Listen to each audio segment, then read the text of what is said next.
कंगना रनौत ने एक बेहद डराने वाला ऐलान कर दिया है। उन्होंने ऐलान कर दिया है कि वो शोबिज़ छोड़ देंगी। यानी चुनाव होने से पहले उन्होंने ये दिन में सपना देख लिया है कि वो चुन ली गई हैं और उन्होंने बॉलीवुड को पूरी तरह से छोड़ने का मन बना लिया है। हाल ही में एक इंटरव्यू उन्होंने एक टीवी चैनल को दिया और वहाँ उनसे पूछा गया कि भाई आप कैसे मैनेज करेंगी फिल्मों को और राजनीति को, तो सीधे बोलती हैं कि मैं छोड़ दूंगी। एग्जैक्टली क्या बोल रही हैं?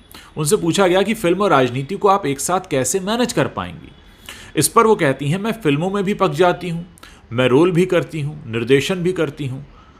वैसे आपकी फिल्में देखकर लोग भी पक जाते हैं, इसीलिए आपकी बहुत सारी फिल्में फ्लॉप हो गई। खैर, ये उन्होंने नहीं कहा, ये मैं कह रहा हूँ। फिर कहती हैं अगर मुझे राजनीति में संभावना दिखती है, संभावना मतलब सीट दिखती है, अरेंजमेंट दिखता है, क्योंकि जनसेवा करनी होती है जैसे, वो सीट नहीं देखता। इनका संभावना का मतलब है सीट, संसद में सीट दिखती है तो लोग इससे जुड़ रहे हैं, तो फिर मैं राजनीति ही करूंगी। मुझे लगेगा कि वो लोग मुझसे जुड़ गए हैं और आइडियली मैं एक ही काम करना चाहूँगी। जाहिर है आप एक ही काम कर रही थी तभी तक ठीक थी, जब आपने दो काम करने शुरू किए यानी फिल्मों के साथ ऐसी बयानबाजी, तो आपकी फिल्मों का क्या हश्र हुआ आप जानती हैं। ये कहती हैं अगर मुझे लगता है कि लोगों को मेरी ज़रूरत है तो फिर मैं उसी दिशा में जाऊंगी। लोगों को आपकी ज़रूरत है? ये आपको राजनीति की ज़रूरत है क्योंकि आपका बॉलीवुड करियर फ्लॉप हो गया है। बातों को घुमाकर कहना छोड़िए कंगना जी। तो ये कहती हैं कि मुझे लगता है लोगों को मेरी ज़रूरत है तो मैं फिर उसी दिशा में जाऊंगी। मैं अगर मंडी से जीत जाती हूं तो फिर मैं राजनीति ही करूंगी। मुझे कई फिल्म मेकर कह रहे हैं कि राजनीति में मत जाओ, आपको लोगों की उम्मीदों पर खरा उतरना चाहिए। मेरी निजी महत्वाकांक्षा की वजह से लोग सफ़र कर रहे हैं तो ये अच्छा नहीं है। मैंने एक प्रिविलेज्ड लाइफ जी है, अगर अब लोगों के साथ जुड़ने का मौका मिल रहा है तो उसे भी पूरा करूंगी। मुझे लगता है सबसे पहले लोगों की आपसे जो उम्मीदें हैं आपको उसके साथ जस्टिस करना चाहिए। कंगना जी, आप जैसे लोग क्या करते हैं, पहले आपने बहुत अच्छा काम किया, आपने अपना सपना पूरा किया, आप अभिनेत्री बनना चाहती थी, आप बन गई, आपने नेशनल अवार्ड भी जीते, अच्छा काम किया, सराही गई, सब कुछ हुआ।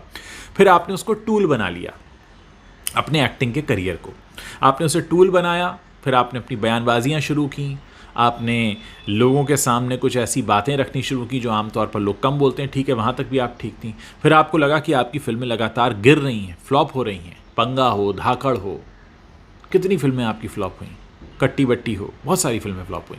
उसके बाद आपको लगा कि अब मुझे अपना अरेंजमेंट कर लेना चाहिए। तेजस आपकी फ्लॉप हुई तो फिर आपने इमरजेंसी की रिलीज़ को टाल दिया क्योंकि आपको लग रहा था लगातार ये इतनी सारी फिल्में फ्लॉप होंगी तो बिल्कुल ही मामला चौपट हो जाएगा। फिर आपने उसकी रिलीज़ डेट कहाँ रखी? जून में, ताकि चुनाव जब हो चुके हों, एक नैरेटिव सेट हो चुका हो, उसके बाद आप अपनी फिल्म को रिलीज़ कर रही हैं, जबकि ये फिल्म कई महीने पहले रिलीज़ होने वाली थी। खैर, अब उनसे ये भी पूछा गया कि फिल्मों के मुकाबले राजनीति की लाइफ एकदम अलग होती है, क्या ये सब उन्हें जच रहा है? उसके जवाब में कहती हैं कि फिल्मों की एक झूठी सी दुनिया है, वो अलग वातावरण बनाया जाता है, एक बबल बनाया जाता है लोगों को आकर्षित करने के लिए।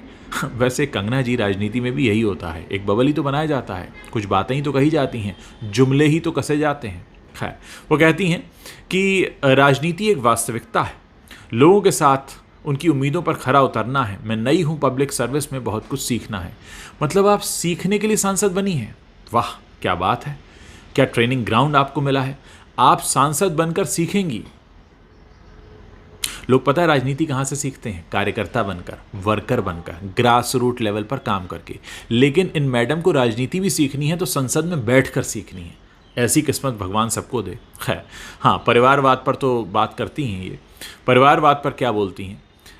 कहती हैं स्वाभाविक है, मुझे लगता है कहीं ना कहीं हमने परिवारवाद को फिल्मों और पॉलिटिक्स तक सीमित कर दिया है। परिवारवाद सबकी दिक्कत है और होनी चाहिए, इसका दुनिया में कोई अंत नहीं है। आपको ममता से उभर कर बाहर आना होगा। जहाँ तक हम खुद को एक्सटेंड करते हैं वो परिवार होता है। आज मुझे कहते हैं मंडी की बेटी, ये मेरा परिवार है। ममता में कमज़ोर नहीं होना है। जहाँ तक मुझे याद आ रहा है, कंगना जी का सारा काम उनकी बहन रंगोली जी देखती हैं और ऐसा होना भी चाहिए। घर के किसी सदस्य को ही आपके साथ इन्वॉल्व अगर हो रहा है तो उसमें कुछ गलत नहीं है। कंगना जी, चाहे पॉलिटिक्स हो, चाहे वो भारतीय जनता पार्टी हो, कांग्रेस हो, शिवसेना हो, कोई सी पार्टी हो, समाजवादी पार्टी हो, सब जगह परिवारवाद है, ये आप अच्छे से जानती हैं। और परिवारवाद के नाम पर किसी एक ही पार्टी को निशाना बनाना ठीक नहीं है, क्योंकि अब परिवारवाद हर पार्टी में आ चुका है। तो कुल मिलाकर अब बहुत बुरी तरीके से कंगना को ये गलतफहमी हो चुकी है कि वो मंडी की सीट जीत जाएंगी और उसके बाद बॉलीवुड को अलविदा कह देंगी। लेकिन आप सोचिए कि लोग किस तरह से याद रखेंगे कंगना को कि जब 10 फिल्में पिट गईं तब इन्हें राजनीति का करियर सूझा और फिर ये राजनीति में आई। ऐसा नहीं कि अपने करियर में टॉप पर थी और फिर राजनीति में आई, लगातार फिल्में पिट रही थी, जनता नकार रही थी, जनता कह रही थी मैं आपको नहीं देखना, और उन्हें अपनी कहीं तो कोई रोजी रोटी चलानी थी। तो उन्होंने सोचा कि चलो चुनाव में कूद जाते हैं।